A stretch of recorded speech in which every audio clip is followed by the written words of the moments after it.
History तैयार कर रहे होंगे। ये अब आप क्या तैयार कर रहे हैं? 100 क्वेश्चन किसके? जीएसजी के बारे में। 50 तो उत्तराखंड हो चुका है, उसके साथ आप मेंस भी तैयार कर रहे होंगे। अब है हिस्ट्री। हिस्ट्री से 15 या 16 क्वेश्चन आएंगे, मिनिमम 10 तो आएंगे। ठीक है, तो हिस्ट्री में प्रायोरिटी में क्या होगा आपका? क्योंकि हिस्ट्री बहुत सारी हिस्ट्री है ना, हिस्ट्री में नंबर 1 पे कहाँ से तैयार करोगे? Modern history. तो ये किसमें? प्री और मेन दोनों में काम आएगा। और खास कर सबसे ज़्यादा ध्यान देना है जो हमारा इंडिया इंडिपेंडेंट मूवमेंट चला, भारतीय स्वतंत्रता आंदोलन जो चला है, और वो सबसे फोकस्ड है 1857 की क्रांति, जो कि स्पेक्ट्रम में भी स्टार्ट होता है, गुलाम बनने से लेकर के आज़ादी तक का। ठीक है, वो सारा कुछ पढ़ना है। अब इसके लिए आप प्री कम मेन तैयार करना बहुत अच्छी डिटेलिंग के साथ। ये लूसेंट से काम नहीं चलेगा। ठीक है, वो तो यह है कि लास्ट में रिवीजन करने के लिए लूसेंट रख सकते हैं, अदरवाइज डिटेलिंग करने के लिए कौन सी बुक पढ़ोगे? स्पेक्ट्रम। बाकी क्लास नोट्स होंगी, आपके सर ने पढ़ा दिया होगा आपको, है ना, जो भी अगर यहाँ की क्लास नोट्स देख लेना। अदरवाइज ये ठीक है, स्पेक्ट्रम पढ़नी है। स्पेक्ट्रम में बहुत अच्छे से दे रखा है। कहानी जैसी पढ़ना चाहते हो अगर समझने के लिए, क्योंकि स्पेक्ट्रम अपने आप में एक नोट्स टाइप का है। ठीक है, कहानी उसने कहाँ से तैयार करी है? क्योंकि उसने भी खुद नोट्स बनाए हैं, जो भी ऐसा है कोई आईपीएस है उन्होंने लिखी हो स्पेक्ट्रम।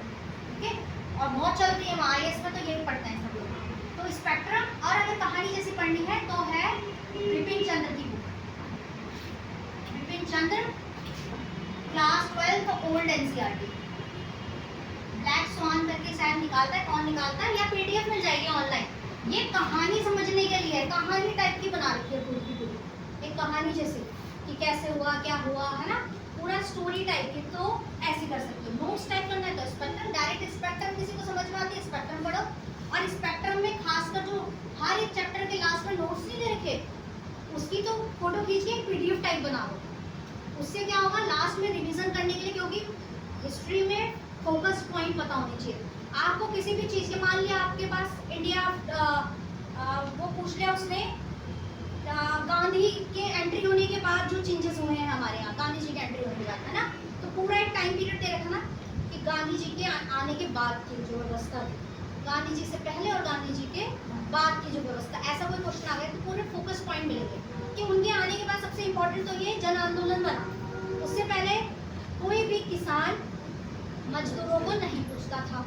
उनके आने के बाद ही देखो उनका जो सबसे पहला मूवमेंट है चंपारण, फिर अहमदाबाद हुई, खेड़ा, 3 के 3 आंदोलन उनके जन आंदोलन बने।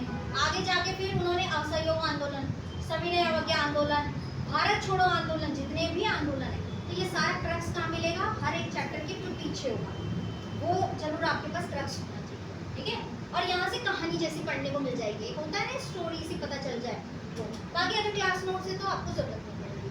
ठीक है, और लास्ट में अगर मेंस से पहले रिवीजन करने के लिए चाहिए तो वो है ओनली आईएएस। ओनली आईएएस की पीडीएफ आती है, उसका क्या नाम है, उसको 2 निकलती है ना, एक है उड़ान और एक क्या है, 2 निकालता है। एक तो उड़ान नाम से प्रहार, एक प्रहार है ना। तो ये जो उड़ान है ये प्री ओरिएंटेड होती है, और प्रहार है जो मेंस के लिए होती है। प्रहार मैगजीन सारे विषयों की पढ़नी है बाद में, जब प्री निकाल लोगे तब। ठीक है, ये तब पढ़ना जब मेंस हो। ठीक है, तो प्री के लिए क्या करना है, फोकस कर लेना ये स्पेक्ट्रम प्लस लूसेंट प्री के लिए, और सोच डेवलप करने के लिए आप ये पढ़ सकते हैं एक्स्ट्रा। ठीक है, मतलब कंटेंट को या बुक्स को जितना कम से कम रखोगे, मल्टीपल टाइम रिवीजन करो, उतना बेटर है। तो स्पेक्ट्रम से क्या पता चल जाएगा, डिटेलिंग। लूसेंट में क्या आ जाएंगे, सारे एक जगह पे फैक्ट्स आ जाएंगे आपको। ठीक है, अंडरस्टैंडिंग बैठाने के लिए आप ये कर सकते हैं, विपिन चंद्र वगैरह जरूरी नहीं है। ठीक है, तो यहाँ पे आपकी मॉडर्न हिस्ट्री कैसे चलेगी, प्री कम मेन। बाकी तीनों के तीनों सारे के सारे टॉपिक कैसे करोगे, मेंस में करोगे। अब ये मेंस के ये विषय कैसे तैयार करोगे, ओनली आईएएस सारा मिल जाएगा प्रहार में। ठीक है, कुछ लोग बोलते हैं आर्ट एंड कल्चर के लिए नितिन सिंघानिया, भाई हिम्मत है तो पढ़ लेना, इतनी मोटी है, और 2 या 3 या 4 क्वेश्चन आने हैं उसमें से, बस थोड़ी बेसिक अंडरस्टैंडिंग हो जाए तो ज़्यादा बेटर है। अगर आपको करना ही है तो आप एनसीईआरटी एनसीईआरटी कर सकते हैं आर्ट एंड कल्चर के लिए। एनसीईआरटी आती है क्लास 11 की है, फाइन आर्ट वाली, वहां से मिल जाएगा आपको। या इन विषयों के आप जितना ज़्यादा हो सके किसी भी इंस्टीट्यूट, अच्छा जो इंस्टीट्यूट होता है आईएएस वगैरह का, उसके कंटेंट मिल जाए तो ज़्यादा बेटर है।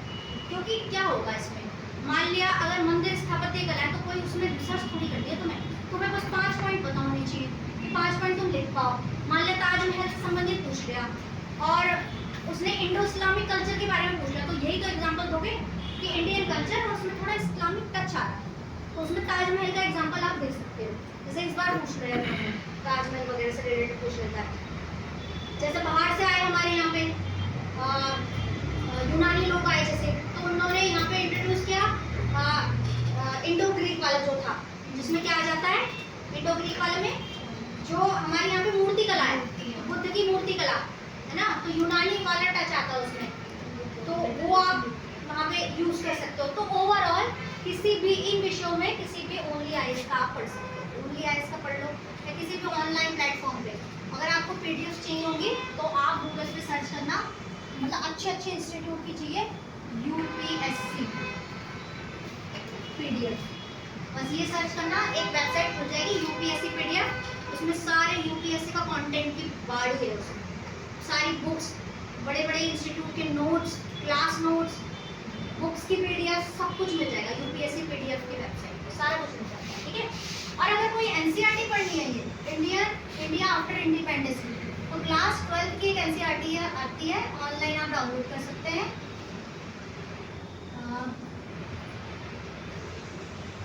वो था समकालीन विश्व में राजनीति,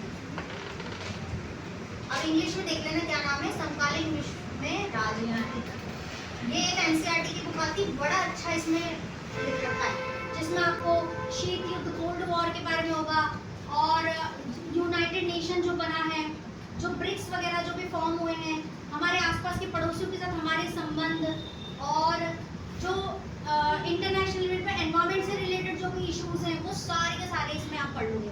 जैसे यूनाइटेड नेशन है ना, यूनाइटेड नेशन पे अगर मान लिया क्वेश्चन आ जाए, यूनाइटेड नेशन पे अगर वो बोले आपको कि इसको समाप्त कर देना चाहिए, जैसे ट्रम्प अभी बना रहे थे ना एक नया ऑर्गेनाइजेशन, हाँ नहीं, वो लीग ऑफ नेशन के बाद तो यूनाइटेड नेशन बना है, पीस ऑफ नेशन टाइप का कुछ बना रहे थे कि उसमें इतना ढेर सारा पैसा आप दोगे तो आप उसके मेंबर बन सकते हो, कि वीटो नहीं होगा, जो ज़्यादा पैसा देगा उसको अधिकार देगा, है ना। तो वो एक तरह से क्या था, यूनाइटेड नेशन को बनाए रखने के ऊपर क्वेश्चन मार्क था वो, क्योंकि आप देख रहे हो यूनाइटेड नेशन बना क्यों था, पहले लीग ऑफ नेशन बना था फर्स्ट वर्ल्ड वॉर के बाद, फिर सेकेंड वर्ल्ड वॉर भी हो गया, क्योंकि लीग ऑफ नेशन में कुछ कमियां रही होगी कि वो पहला विश्व युद्ध होने के बावजूद दूसरे को रोक नहीं पाया, दूसरे विश्व युद्ध जैसी घटनाएं ना हो तब जाके यूनाइटेड नेशन बना। बट आप देख लो क्या युद्ध को रोक पा रहा है, युद्ध रोकने का मतलब ये कोई एक प्लेटफॉर्म दो, कोई देश के बीच में लड़ाई हो तो आप आके यहाँ पे बातचीत करो, ठीक है। यूनाइटेड नेशन का पूरा बेसिक समझा रहा था उसने, ये क्या है ना कि आपकी अंडरस्टैंडिंग क्रिएट होगी, आपकी सोच डेवलप होगी यहाँ पे, क्योंकि जब मेंस में क्वेश्चंस आएंगे ना, आप रटा रटाया, जैसे मान लिया आप और कुछ पढ़ ही नहीं रहे आगे पीछे, ओनली आईएएस का पढ़ रहे, उसमें गिना चुना नोट्स है या किसी भी इंस्टीट्यूट के नोट्स पढ़े, तो आपकी ना सोच डेवलप नहीं हो पाएगी। एनसीईआरटी से क्या होता है, सोच डेवलप होती है। बट कुछ लोग बोलते हैं एनसीईआरटी 6 से लेके 12 तक, वो 12 साल लग जाएंगे पूरे होते होते, क्योंकि 12 साल लगे हैं हमको एनसीईआरटी करते करते, 1 से लेके 12 तक, है ना, और 6 से लेके 12 तक करने लगोगे, और वो भी मेंस के आंसर राइटिंग परिप्रेक्ष्य में तो नहीं।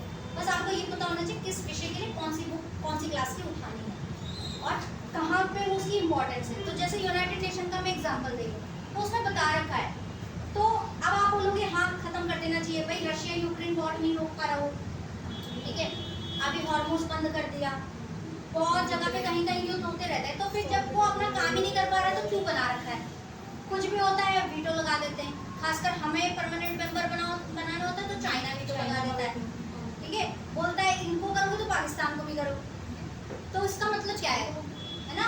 तो ओवरऑल हमें क्या कर देना चाहिए, बोलते हैं समाप्त कर देना चाहिए, पर नहीं, कोई भी इंटरनेशनल ऑर्गेनाइजेशंस होती हैं